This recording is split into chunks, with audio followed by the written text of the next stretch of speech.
కత్తుల Rajireddy Deepthi engineering and building works మాది జనగాం జిల్లాలో సుమారు 45 సంవత్సరాల నుండి మేము ఇండస్ట్రీ నడుపుకుంటున్నాం. ఇక్కడ రైతులకు వ్యవసాయ పనిముట్లు, ట్రాక్టర్ ట్రైలర్స్ తదితర వ్యవసాయానికి సంబంధించిన పనిముట్లను మేము తయారు చేసి ఇస్తున్నాం. అదేవిధంగా కోటింగ్లో గవర్నమెంట్ అప్పుడు వచ్చిన తెలంగాణ గవర్నమెంట్ వ్యవసాయ పనిముట్లు సబ్సిడీ మీద ఇస్తే మేము కూడా వాళ్ళు ఇచ్చిన ఆర్డర్ ప్రకారం మేము కూడా సప్లై చేసినాం.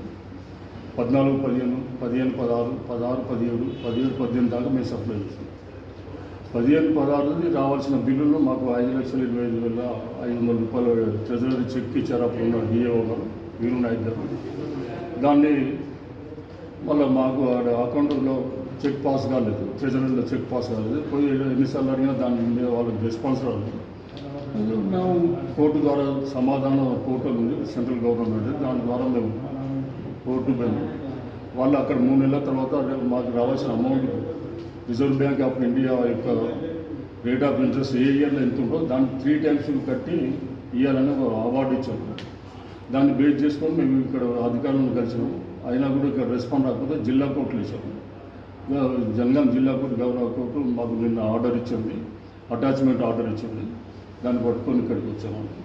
13 లక్షలు అప్పుడు వరకు 3 ఏళ్ళ కింద వరకు 13 లక్షల ఇంట్రెస్ట్, 5,25,500 రూపాయలు మాకు రావాలి. దాన్ని 3 సంవత్సరాల క్రితం ఇక్కడికి వచ్చాము. దానికోసం అటాచ్మెంట్ కోసం వచ్చాము. మేము సామాన్ తీసాము. కోర్టు వాళ్ళు కూడా ఇక్కడ రావడం జరిగింది. కోర్టు మాకు అటాచ్మెంట్ కొన్ని ఇక్కడ ఉన్న సామాగ్రిని వాళ్ళ దగ్గర ఏదైతే ఆఫీస్లో ఉన్నదో కొన్ని టేబుళ్ళు, కంప్యూటర్స్, ఫ్యాన్లు, బీరువాళ్ళు, ఇక్కడ ఉన్న ఫర్నిచర్ అన్నిటికీ అటాచ్ చేయమని మాకు కోర్టు ఆర్డర్ ఇచ్చారు. కోర్టు ద్వారా సూపరింటెండెంట్ గారు రావడం జరిగింది. దానికోసం ఇంకా డిఎంఓ గారు లేరు.